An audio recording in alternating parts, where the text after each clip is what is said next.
Well, hey, what's up to all students on all of our 9 CCV campuses all around Phoenix? So glad you're with us tonight as we are kicking off this series, Stranger Things. And tonight, well, we have a guest with us tonight. His name's Steve Carter. And one thing I want to say about Steve, not only is he one of the most talented communicators that I've had a privilege to hear this past year, but Steve is just the real deal.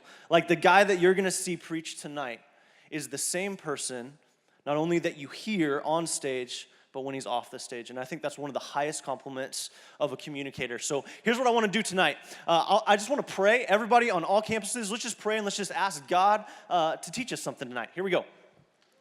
Jesus, thank you so much for Kickoff. Thanks for Sunday nights. Thanks for every student on every campus. No matter if these students are someone who knows and follows you, someone who's checking it out, someone who's going through hard times, good times. No matter who we are, Father, I pray for every single person tonight. Teach us at least one thing. Challenge us and draw us towards you. In Jesus' name I pray. Amen.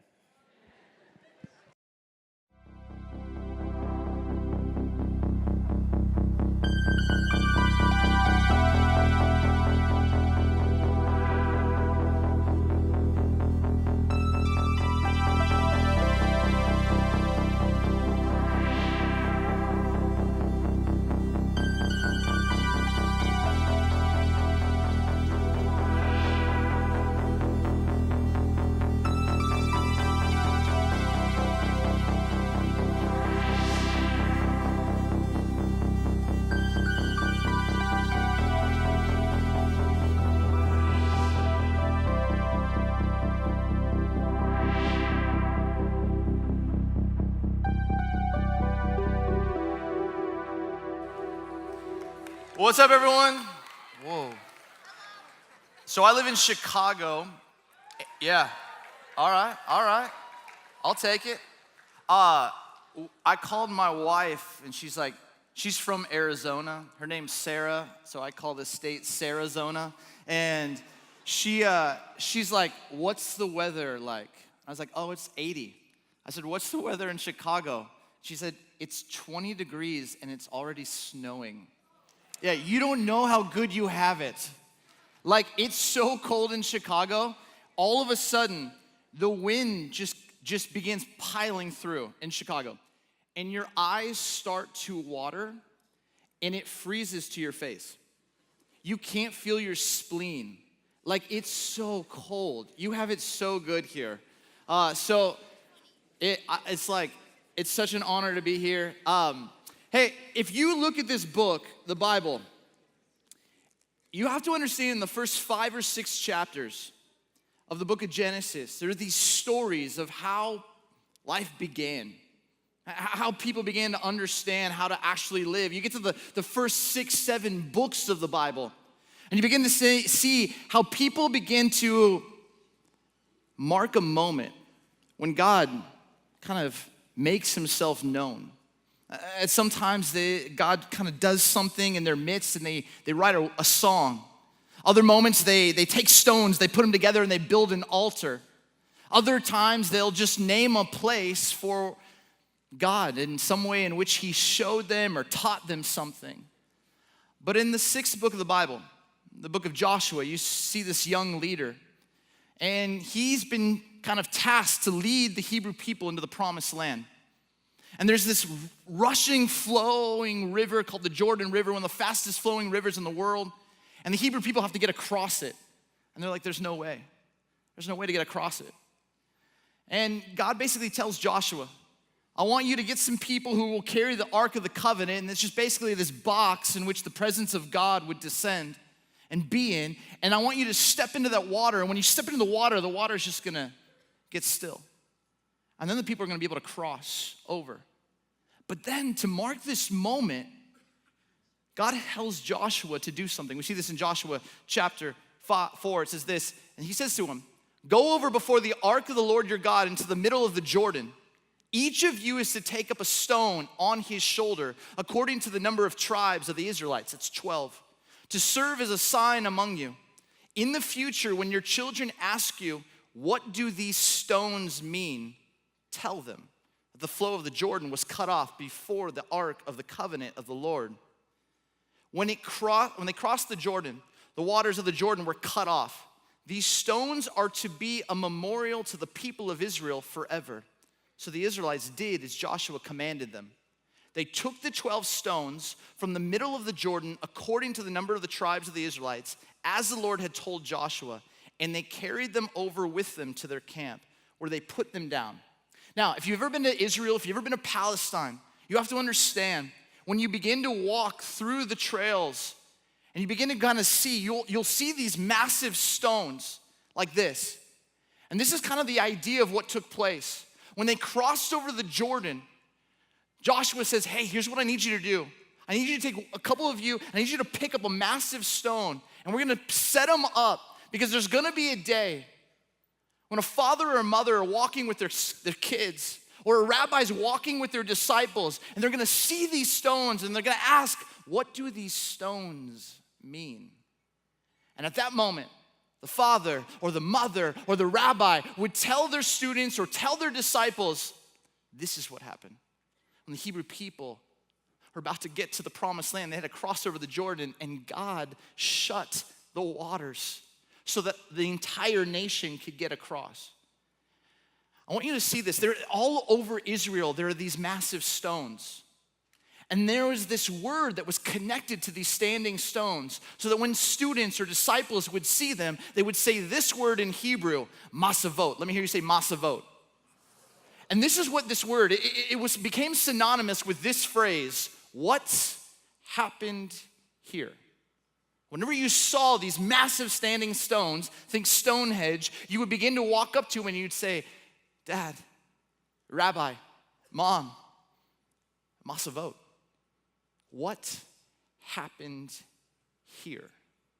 I love this question, because what you begin to see is that all of a sudden those stones told a story of what God had done once before. And if God did it once before, he can do it again.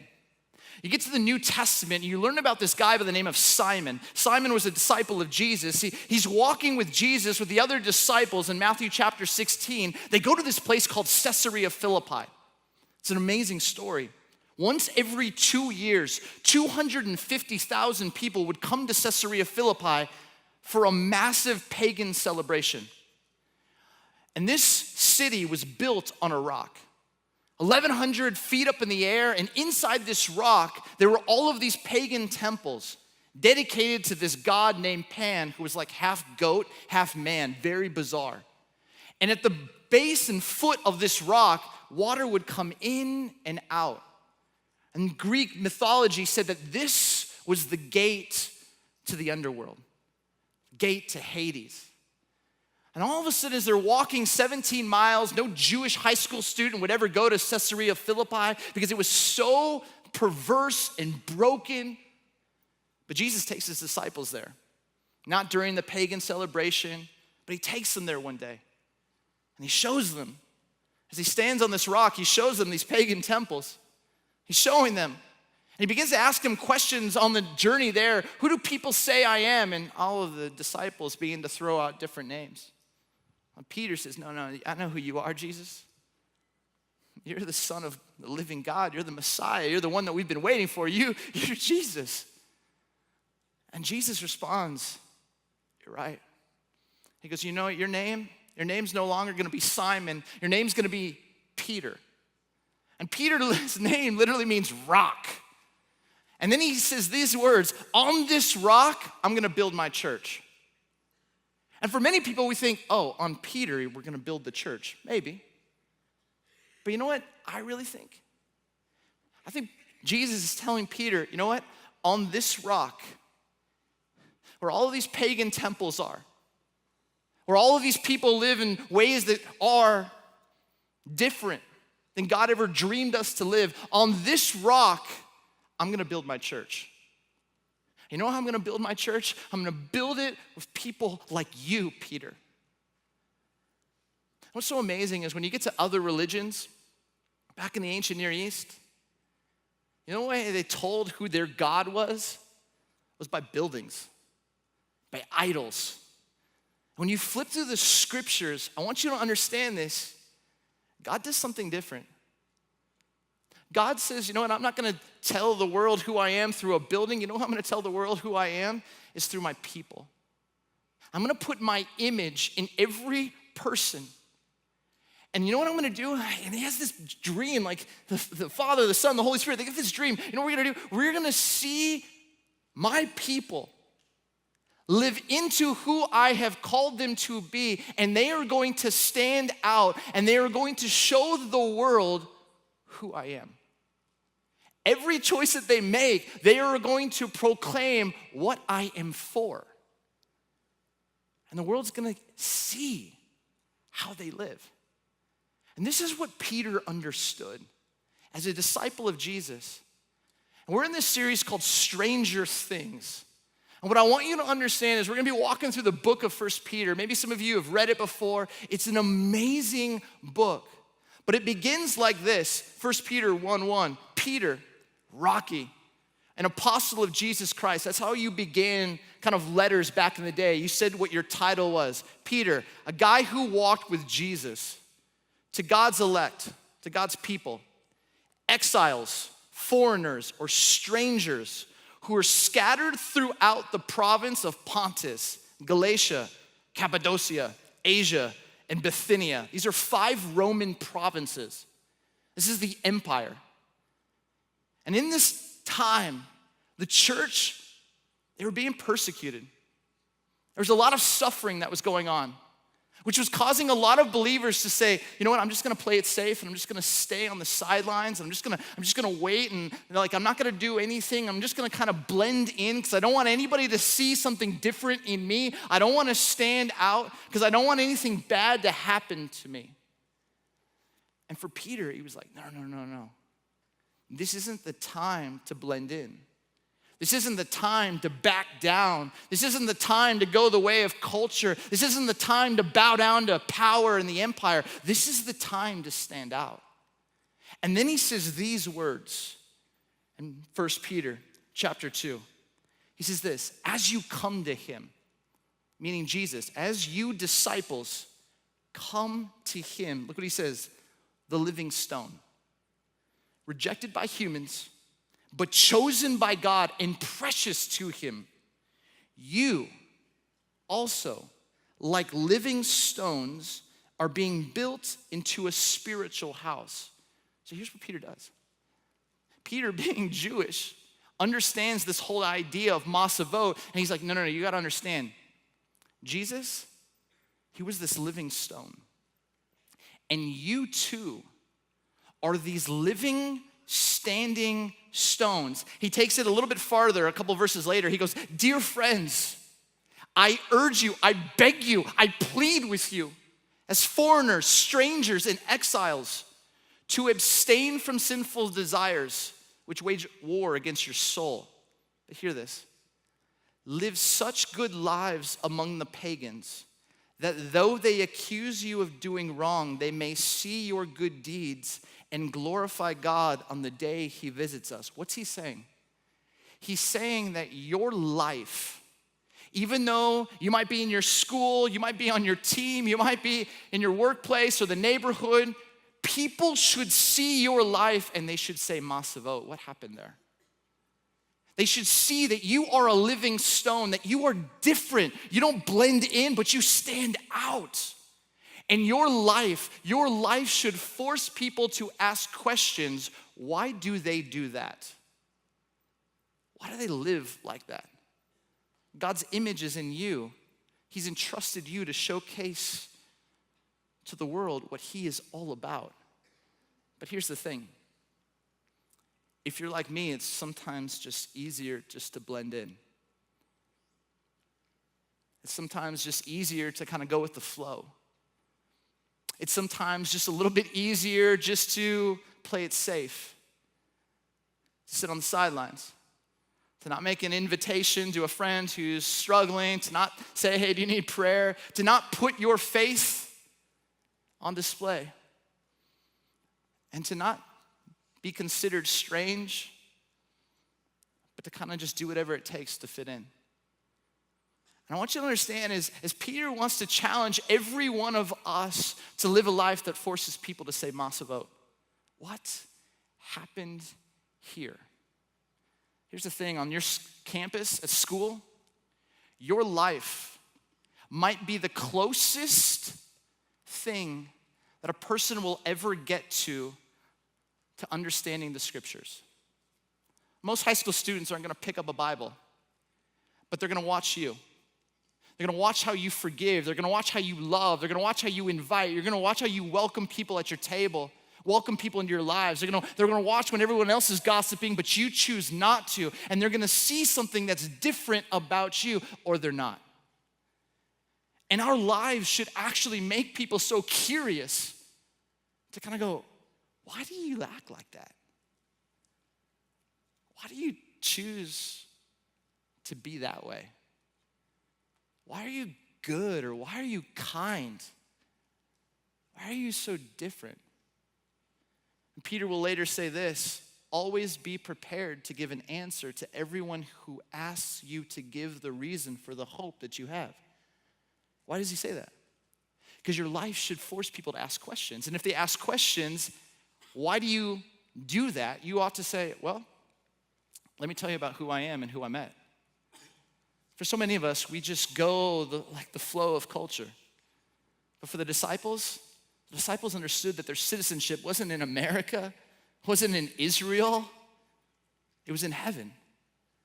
And they understood themselves as being the people of the resurrection. The first church, you know what they were called? They were called the way, people of the way, by the way that they lived and chasing after the way Jesus lived.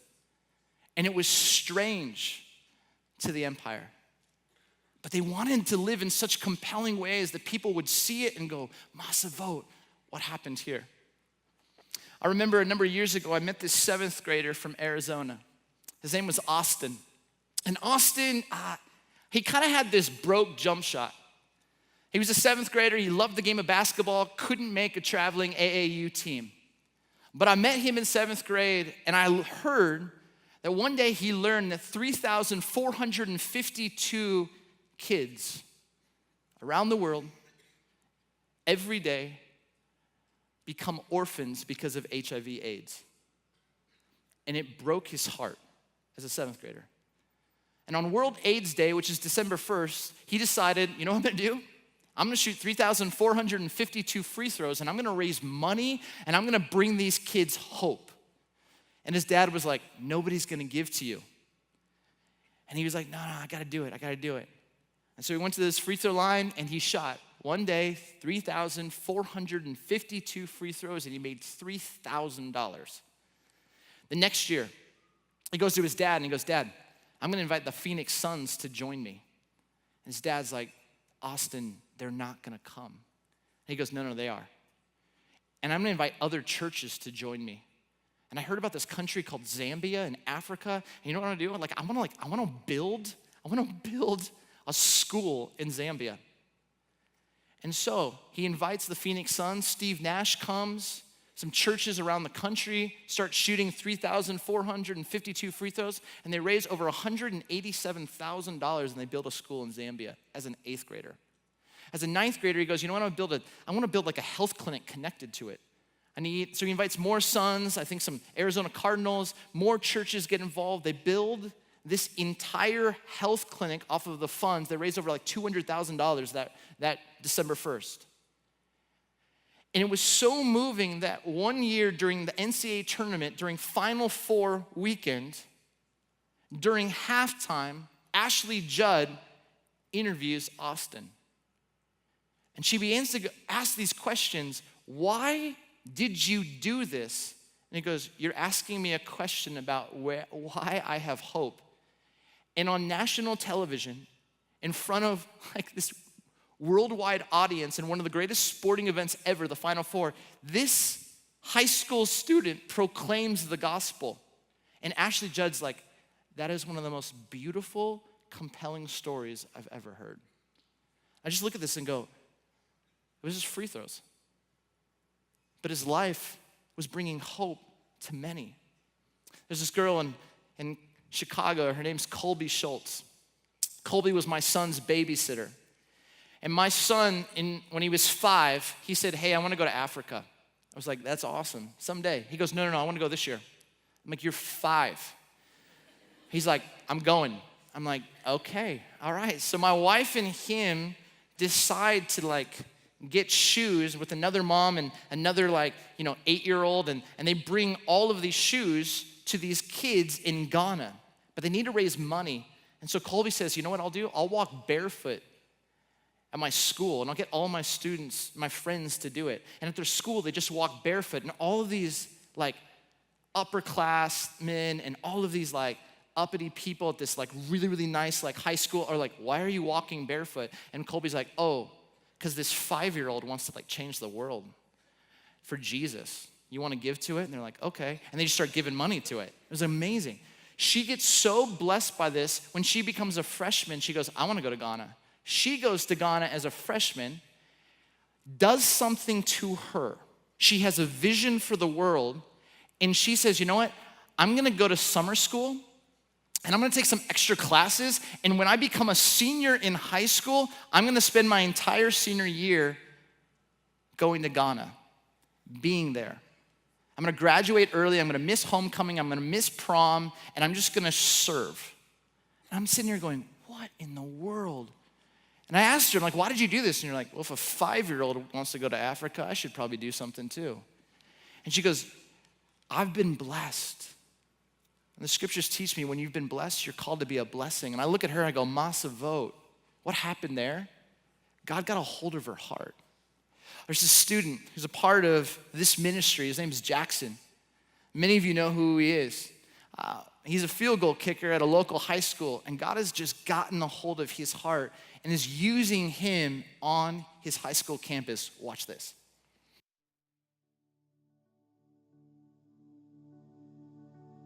The thing that makes me very strange, I could eat something that's 2 weeks old and I don't even care if I would still eat it. I had bread that was probably a month old, and I didn't see any mold, so I was just oh, free will to make a sandwich, and I ate it.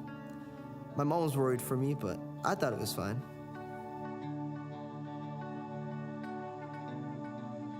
I'm the kicker for the Sunrise Mountain football team.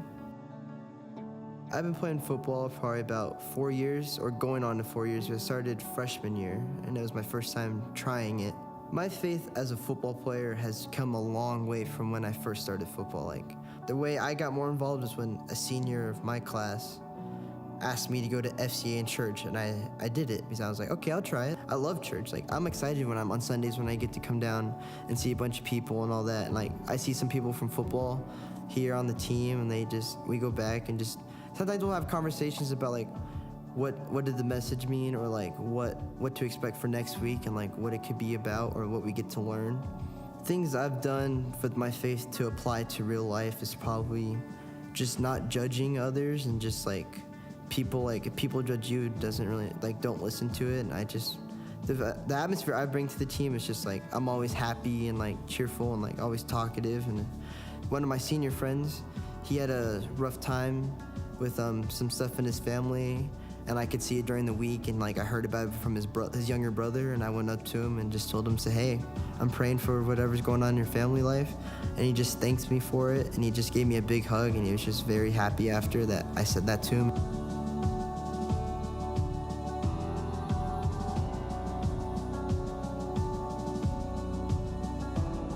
Before I did the first prayer circle for my football team for the game, I was nervous because I didn't know how many people were going to actually get involved or come into it or look at me differently, or how they were going to see me. And I was like, oh, maybe they'll make fun of me or anything. But I just told my friend, I'm like, hey, do you want to come join me in a prayer? And he was just, yeah, I'll come join you. And I was like, oh, okay, I got one person in there. Let's see what else I can get. So I started going around, and people were like, yeah, sure, I'll come over. And they're like, where's it at? I'm just right over here. So at first I was nervous to ask because I didn't know how people were going to react. But in the end, a lot of people thought it was really cool, and it was really nice for them just to have that before. And I thought they played better, or we just played better as a team.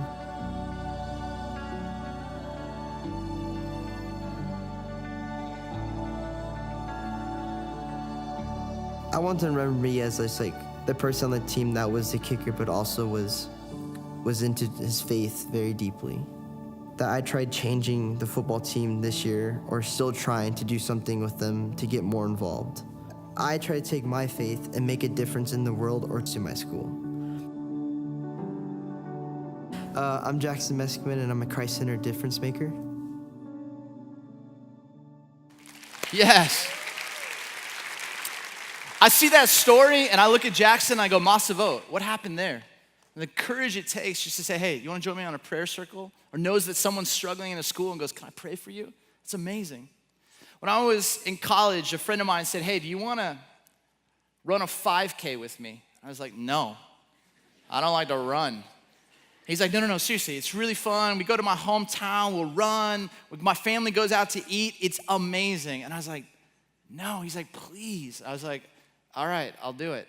So I wake up super early one day. I drive down to his hometown. I show up, and I should have known I was like in the wrong place because there were like shoes that I couldn't pronounce, like Saucony and stuff, and like short shorts. And I was like, I'm wearing basketball shorts, and like there's like a porta potty. I see people using the porta potty, so like I go under a stanchion, good English word, and like I go to this porta potty, and I come out, and like my people are gone, and I'm like, okay, I don't have to run the race. This is awesome, and all of a sudden, as I'm walking back, I hear this guy go, 5, 4, 3, 2, 1, go. And so I'm like, all right, I guess I'll just run. And like I start running. And I'm like running, and I'm running, and I'm running, and I'm running, and I'm running.